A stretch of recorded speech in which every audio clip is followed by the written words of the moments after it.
नमस्कार, आप देख रहे हैं पंजाब केसरी। और हिमाचल में विधानसभा चुनावों के परिणाम आ चुके हैं। कांग्रेस को बहुमत मिला है।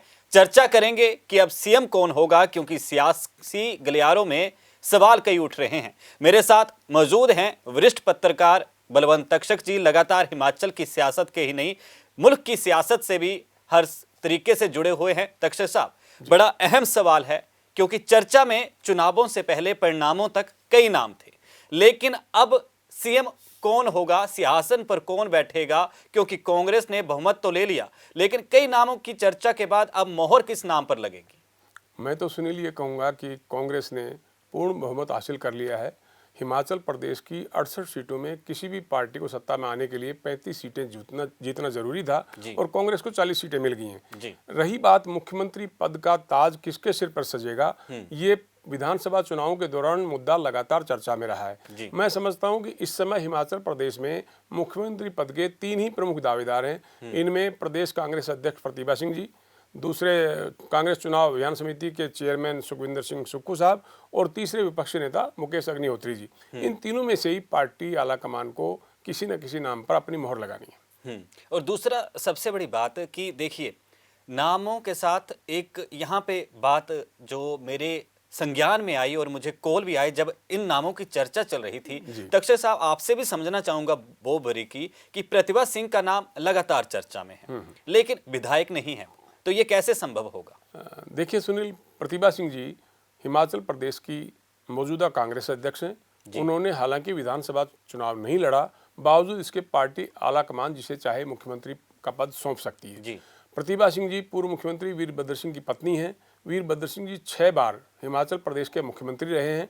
उनके बेटे विक्रमादित्य सिंह शिमला ग्रामीण से फिर विधायक चुन लिए गए हैं और उन्होंने कहा भी है कि अगर उनकी मां को मुख्यमंत्री पद सौंपा जाता है तो वे उनके लिए शिमला ग्रामीण सीट छोड़ देंगे। आपको मालूम है कि जब भी कोई गैर विधायक मुख्यमंत्री बनता है तो 6 महीने के भीतर उनका विधानसभा में पहुंचना जरूरी होता है। ऐसे में प्रतिभा सिंह के लिए कौन सीट खाली करेगा अगर वो मुख्यमंत्री बनते हैं? तो ये बात सबके सामने आ चुकी है कि विक्रमादित्य सिंह, उनके बेटे, उनके लिए सीट छोड़ने को तैयार हैं। पार्टी आला कमान को फैसला करना है कि वे प्रतिभा सिंह जी को चुनाव नहीं लड़ने के बावजूद मुख्यमंत्री बनाती हैं या नहीं। आप जानते हैं कि वो मंडी लोकसभा क्षेत्र से चुनाव तब जीती थी जब जयराम ठाकुर सरकार के 2.5 साल पूरे हुए थे और वीरभद्र सिंह की निधन के बाद लोगों ने एक तरह श्रद्धांजलि वश मंडी में मुख्यमंत्री का गृह जिला होने के बावजूद उनको चुनाव में विजयश्री दिलाई थी। अब प्रतिभा सिंह जी ये कह सकती हैं कि पार्टी ने मुझे कमान सौंपी और मेरी जिम्मेदारी थी कांग्रेस को सत्ता में लाने की, वो मैंने अपनी जिम्मेदारी निभा दी है। पार्टी आला कमान के कई नेताओं से दिल्ली में चुनावों के बाद वो मिल चुकी हैं, अपना पक्ष भी रख चुकी हैं, पार्टी का फीडबैक भी दिया है। फैसला आला कमान को करना है। जी नहीं तक्षक साहब, मूल रूप से सवाल मेरा वही रहेगा, क्योंकि आम आवाम का भी जो लगातार रुझान इस ओर बढ़ रहा है, सियासतदानों का भी बढ़ रहा है, हिमाचल ही नहीं बाहर के राज्यों में भी, कि प्रतिभा सिंह का आपने जिक्र कर दिया, 2-3 नाम और हैं जो चर्चा में रहे हैं, लेकिन फैसला हाईकमान लेगी। सुखविंदर सिंह सुक्खू नाम उनके भी चर्चा में रहा, तो उनके लिए आधार क्या है? मैं ये कहूँगा सुनील, प्रतिभा सिंह जी से पहले हिमाचल प्रदेश कांग्रेस के कमान सुखविंदर सिंह सुक्खू साहब के पास ही थी, लेकिन उन्हें चुनाव से थोड़े समय पहले पार्टी प्रधान से हटा के प्रतिभा सिंह जी को कमान सौंप दी गई। लेकिन पार्टी में अध्यक्ष पद से हटने के बावजूद उनकी अहमियत इस मायने कम नहीं हुई कि उन्हें कांग्रेस चुनाव अभियान समिति का चेयरमैन बना दिया गया। यानी कि पार्टी ने उनको भी इतनी अहमियत दी जितनी प्रतिभा सिंह जी को दी या विपक्ष के नेता मुकेश अग्निहोत्री को दी। अब आप देखिए कि सुक्खू साहब भी दिल्ली में पार्टी आला कमान के नेताओं से, केंद्रीय नेतृत्व से मिलकर अपना पक्ष रख चुके हैं। हमें ये भी देखना होगा कि हाल ही में केंद्रीय नेतृत्व को एक चिट्ठी लिखी गई है, वो सुक्खू खेमे की तरफ से ही वो चिट्ठी गई है, जिसमें कहा गया है कि मुख्यमंत्री पद का फैसला नव निर्वाचित विधायकों में से ही होना चाहिए। इसका अर्थ हम ये मान रहे हैं कि प्रतिभा सिंह जी की जो दावेदारी है वो उन्हें मालूम है और ऐसे में पार्टी आला कमान को चिट्ठी अपने समर्थकों से लिखवा के वो अपने दावेदारी को बनाए रखना चाहते हैं। वो चाहते हैं कि हिमाचल प्रदेश के नवनिर्वाचित विधायक जो हैं वो एक बैठक करें और उन्हीं को अपना नेता चुनने का अधिकार दिया जाए और फैसला हिमाचल प्रदेश में हो, पर नवनिर्वाचित विधायकों में से ही हो, गैर विधायक को मुख्यमंत्री पद न सौंपा जाए। जाहिर है कि वो कहीं ना कहीं प्रतिभा सिंह जी की दावेदारी से थोड़े से शंकित है। जी, सुक्खू साहब का जब मैंने साक्षात्कार किया था तब उन्होंने भी बात कही थी, जब मैंने सीएम साहब के सवाल की कि आखिर सिंहासन पर कांग्रेस की ओर से कौन उम्मीदवार होगा, उसका आपने पूरा बता ही दिया। लेकिन इसके साथ आपके भी मुकेश अग्निहोत्री जी से कई बार बात हो चुकी है, इंटरव्यू आपने लिए हैं, तो उनका नाम भी काफी चर्चा में रहता है। दावा तो हर कांग्रेसी और भाजपा ही करता था कि सरकार बनाएंगे, कांग्रेस को जनता ने अपना जो वोट दिया उसके बाद बहुमत हुआ है। तो मुकेश अग्निहोत्री का नाम भी तक्षक साहब लगातार चर्चा में रहा है कि वो सीएम बन सकते हैं, तो उनकी जिम्मेदारी क्या दी जा सकती है? मैं तो सुनिए लिए फिर वही कहूँगा कि देखो, फैसला तो विधायकों या पार्टी आलाकमान को करना है, लेकिन मुख्यमंत्री पद के दावेदारों में मुकेश अग्निहोत्री भी शामिल हैं। वो 5वीं बार विधायक बने लगातार। वो इससे पहले मुख्य संसदीय सचिव रह चुके हैं, कैबिनेट मंत्री रह चुके हैं, और 5 साल तक वो लगातार विधानसभा में के भीतर और विधानसभा के बाहर जयराम ठाकुर सरकार के लिए चुनौतियां पैदा करते रहे हैं। मुकेश अग्निहोत्री जी से जब हमारी बातचीत हुई थी तो उन्होंने कहा था कि मुझे कांग्रेस के पूर्व राष्ट्रीय अध्यक्ष राहुल गांधी जी ने कहा था कि हम आपको विपक्ष के नेता की जिम्मेदारी सौंप रहे हैं, आप खुलकर काम कीजिए, 5 साल आपको कोई दिक्कत नहीं आएगी, कोई आपको छेड़ेगा नहीं, हटाएगा नहीं, लेकिन ये जिम्मेदारी आपकी होगी कि कांग्रेस को सत्ता में लेके आना है। और मुकेश अग्निहोत्री का दावा है कि राहुल गांधी जी की कही हुई बात पर उन्होंने अमल किया, संघर्ष किया और कांग्रेस को सत्ता में लाने में कामयाब रहे। मुकेश अग्निहोत्री साहब खुद कई दिन चुनाव के बाद दिल्ली में रहे, जाहिर है केंद्रीय नेतृत्व से उनकी बातचीत हुई होगी। अब फैसला क्या होगा ये विधायक दल की बैठक में पता चलेगा। जी, लेकिन इसके साथ सबसे बड़ा एक और अहम सवाल, नाम कई चर्चा में है। हालांकि आशा कुमारी का नाम भी चर्चा में रहा, वो चुनाव हार गई। उसके बाद राजेंद्र राणा का भी नाम चर्चा में रहा, क्योंकि पिछली बार जयराम साहब को जब सीएम का चेहरा बनाया गया और उनको ये जिम्मेदारी राज्य की भाजपा की ओर से दी गई, तो उसके बाद राजेंद्र राणा ही वो चेहरा था या वो उम्मीदवार था कांग्रेस का कि अगर वो ना जीतता तो धूमल साहब ही सीएम बनते।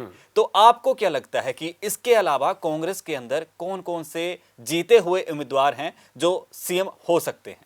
मैं तो सुनील ये आपको कहूंगा कि मुख्यमंत्री पद के दावेदारों में आशा कुमारी जी का भी नाम था, ठाकुर कोल सिंह जी का भी नाम था। राजेंद्र राणा चूंकि अचानक तब उभरे जब उन्होंने मुख्यमंत्री पद के दावेदार जो पार्टी की तरफ से घोषित उम्मीदवार थे 2017 प्रेम कुमार धूमल साहब, उनको उन्होंने चुनाव में हरा दिया।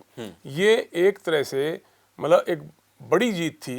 राजेंद्र राणा कांग्रेस में पहले भाजपा में थे, फिर कांग्रेस में शामिल हुए और कांग्रेस में शामिल होने के बाद उन्होंने धूमल साहब को चुनाव हरा दिया और एक तरह से भाजपा में धूमल साहब का कद जो इतना बड़ा था उसके साथ राजेंद्र राणा का कद बढ़ गया। अब हिमाचल में 2 ही तरह के दावेदार ज़्यादा हैं। हिमाचल प्रदेश राजपूत बहुल राज्य है और आमतौर पर ज़्यादातर मुख्यमंत्री राजपूत ही रहे हैं। शांता कुमार जी को छोड़ दें अगर तो सारे मुख्यमंत्री अब तक जितने रहे वो सब राजपूत थे। तो ऐसी सूरत में मैं सोचता हूं कि अगर प्रतिभा सिंह जी को मुख्यमंत्री बनाया जाता है तो शायद वो राज्य की पहली मुख्यमंत्री होंगे और अगर आशा कुमारी जी जीतती तो वो भी इस रेस में शामिल होती। लेकिन अब मुख्य तौर पर 3 ही नाम सुनाई देते हैं। पार्टी आलाकमान धूमल साहब को हराने पर और सत्ता में कांग्रेस के आने पर राजेंद्र राणा के नाम पर विचार करे तो इसमें भी कोई हैरानी वाली बात नहीं होगी। जी अच्छा, तक्षक साहब एक अहम सवाल सियासी गलियारों में जो रहा, भाजपा ने कहा रिवाज बदलेंगे लेकिन रोटेशन सिस्टम फिर से वही दिखा है, इस पर आप क्या कहेंगे? मैं तो यही कहूँगा कि हिमाचल में हर 5 साल बाद मतदाता सरकार बदल देते हैं। भाजपा के जो राष्ट्रीय अध्यक्ष जगत प्रकाश नड्डा साहब थे, उनसे जब हमने इंटरव्यू किया तो उनका कहना था कि इस बार हिमाचल प्रदेश में रिवाज बदलेगा, जबकि विपक्षी नेता मुकेश अग्निहोत्री ये कहते रहे हैं कि परंपरा कायम रहेगी। अब हमने जो चुनाव परिणाम देखा है उसमें कांग्रेस ने 40 सीटें जीती, भाजपा 25 सीटें जीत के सत्ता से बाहर होगी। इसका मतलब ये है कि हिमाचल के मतदाता 5 साल के कामकाज के आधार पर किसी भी सरकार को वोट देते हैं और अगर सरकार का कामकाज उनकी नज़रों में खरा नहीं उतरता तो ये सरकार बदल देते हैं। मैं समझता हूँ कि भाजपा की सरकार चली गई, इसका मतलब ये है कि जयराम ठाकुर साहब के कामकाज पर लोगों ने मोहर नहीं लगाई और उन्होंने फिर से एक बार कांग्रेस को मौका दिया है। लेकिन दूसरी तरफ जयराम साहब का जो कामकाज है, विकास की बात हर किसी ने कही और जयसिंहपुर से विधायक रहे हैं पहले, वर्तमान में फिर जीते हैं। उससे पहले रविंदर सिंह रवि थे विधायक। उनसे जब विकास के मसले पर मैंने सवाल पूछा था तो बोलते थे कि विधायक कोई भी हो, सरकार कोई भी हो, विकास कभी रुकता नहीं है और वो बात भी है। लेकिन दूसरी तरफ जो मेरा मूल सवाल है, प्रधानमंत्री नरेंद्र मोदी साहब खुद आए, उसके साथ अमित शाह जी आए, नड्डा साहब खुद आए, बड़े दिग्गज हिमाचल में चुनाव प्रचार के लिए पहुंचे, लेकिन रिवाज नहीं बदला गया। देखो, प्रधानमंत्री नरेंद्र मोदी जी ने कई रैलियां की जी, हो सकता है उनके पास रिपोर्ट पहुंच गई हो कि जयराम ठाकुर सरकार जो है वो अपने कामकाज के बलबूते पर शायद सत्ता में ना लौट पाए। ऐसे में चुनाव का जो मुख्य मुद्दा था वो केंद्रीय नेतृत्व ने अपने हाथ में ले लिया और ये कहा गया कि आप केंद्र सरकार के आधार पर वोट दीजिए। आप ये मत देखिए कि हिमाचल प्रदेश में कौन मुख्यमंत्री था या कौन बनेगा। आप देखिए, जो आपका वोट कमल पर मोहर जो लगेगी वो सीधा प्रधानमंत्री नरेंद्र मोदी जी को वोट मिलेगा। और उनकी इन बातों का लोगों पर असर भी पड़ा। शुरू में जो भाजपा की स्थिति नजर आ रही थी उसमें धीरे धीरे सुधार हुआ और जितने भी सर्वे आए, आपने सुनील देखा होगा, सभी सर्वे में कांग्रेस और भाजपा के बीच कांटे की टक्कर बताई गई थी। हिमाचल प्रदेश करीब 55 लाख मतदाताओं वाला राज्य है, छोटा पहाड़ी राज्य है, वहाँ हार जीत का अंतर बहुत कम मतों से होता है। आपने देखा होगा कि राजेंद्र राणा जो है 116 वोटों से जीते हैं। जो धूमल साहब को हराने वाले विधायक थे वो इस बार उनके मुकाबले में जो भी उम्मीदवार होगा, धूमल साहब जितना कद तो उनका नहीं होगा, लेकिन राजेंद्र राणा 116 वोटों जीते हैं। ऐसे में ये अंदाज लगाना मुश्किल होता है कि किस पार्टी को सत्ता मिलेगी। तो मैं आपको कहूँगा कि प्रधानमंत्री नरेंद्र मोदी साहब, केंद्रीय गृह मंत्री अमित शाह साहब और भाजपा के राष्ट्रीय अध्यक्ष नड्डा साहब, इनका बड़ा असर हुआ और भाजपा को मजबूती मिली। और दूसरी बात है, मुख्यमंत्री जयराम ठाकुर साहब जो है वो मंडी क्षेत्र से आते हैं और आपने देखा होगा कि मंडी क्षेत्र की शायद 10 में से 9 सीटें जीतने में ठाकुर साहब को या भाजपा को सफलता मिली है। तो प्रधानमंत्री जी की रैलियों ने एक तरह से हवा बदलने की कोशिश की, लेकिन भाजपा फिर से सत्ता में लौट नहीं पाई। जी, हवा बदलने की या रिवाज बदलने की बात तो हर किसी ने कही, लेकिन दूसरी तरफ तक्षक साहब, मंत्रिमंडल में जो पुराना जयराम सरकार का मंत्रिमंडल था उसमें कई मंत्री भी हार चुके हैं। और इसके साथ ही खास तौर पर दल बदलुओं के संबंध में भी आपसे मैं जानना चाहूँगा, क्योंकि दल बदलुओं ने सीट के चक्कर में पार्टी तो बदली लेकिन असर नहीं दिखा उस तरीके से। देखिए, ज़्यादातर बागी तो भाजपा के थे जी, और भाजपा को लग भी रहा था कि एक तो 5 साल की एंटी इनकम्बेंसी, दूसरी पार्टी में बगावत। बहुत से लोगों को चुनाव मैदान से हटा भी लिया भाजपा ने बातचीत करके, लेकिन फिर भी कुछ लोग बागी खड़े रहे मैदान में। और आपने ये भी देखा होगा कि चुनाव से पहले, मतदान के बाद, परिणाम आने से पहले दोनों ही पार्टियों ने, यानी कि भाजपा ने भी और कांग्रेस ने भी, अगर ये लगा कि कुछ निर्दलीय विधायकों की जरूरत पड़ सकती है तो उन आज़ाद विधायकों से, जो संभावित विधायक बनने वाले थे, उनसे लगातार दोनों ही पार्टियों की बातचीत रही। लेकिन मैं आपको कहूँगा कि हिमाचल के मतदाता कभी भी अधूरा फैसला नहीं करते। वो जिस भी पार्टी को सत्ता में लाना होते हैं उसको पूर्ण बहुमत देते हैं। ऐसे में जो 3 निर्दलीय विधायक हैं, जाहिर है कि जिसकी भी सरकार बनेगी, कांग्रेस की सरकार बनी तो वो उनके साथ आ जाएंगे। और आज़ाद विधायकों को सत्ता के साथ रहना होता है आमतौर पर। आप देखेंगे कि ये तीनों विधायक बारी बारी से कांग्रेस की सरकार को समर्थन देते हुए आपको दिखाई देंगे। आपने कहा जयराम ठाकुर साहब की मंत्रिमंडल कई सदस्य चुनाव हार गए। हाँ, मैं ये कहूँगा आपको कि कई मंत्री चुनाव हार गए। उनमें आपकी सरवीन चौधरी हैं, राकेश पठानिया जी हैं, रमेश धवाला जी हैं, रविंद्र सिंह रवि जी हैं। जाहिर है कि इनके कामकाज को लोगों ने पसंद नहीं किया। 5 साल जो सत्ता में रहता है, जो मंत्री होता है, अगला चुनाव जीतना उसके कामकाज पर ही निर्भर करता है। अगर वो हार गए हैं तो इलाके के लोगों ने उनके कामकाज को पसंद नहीं किया, या वो नाराज थे उनके कामकाज के तरीके से, या वो मतदाताओं को अपने कामकाज से संतुष्ट नहीं कर पाए। जी, रवि धीमान का जो आपने लास्ट में नाम लिया, मैं बता भी दूं कि ये ऐसे विधायक रहे होंगे जयराम सरकार के वक्त में जिन्होंने अपनी ही सरकार के खिलाफ मोर्चा खोल दिया था अवैध खनन को लेके। खैर, दूसरी तरफ आऊंगा, आम आदमी पार्टी की बात करूंगा। पंजाब में जीत हासिल की 2022 के चुनावों में, और उसके बाद आम आदमी पार्टी लगातार दावा ठोकती रही कि 2022 के हिमाचल के विधानसभा चुनावों में भी जीत हासिल करेगी। पहली बार चुनाव लड़े हिमाचल में आम आदमी पार्टी में, क्या देखते हैं वोट बैंक को? मैं तो सुनील यही कहूँगा कि पंजाब में जब विधानसभा के चुनाव हुए जी, आम आदमी पार्टी ने चौंकाने वाले चुनाव परिणाम दिए। 117 में से 92 सीटों पर आम आदमी पार्टी को जीत मिली।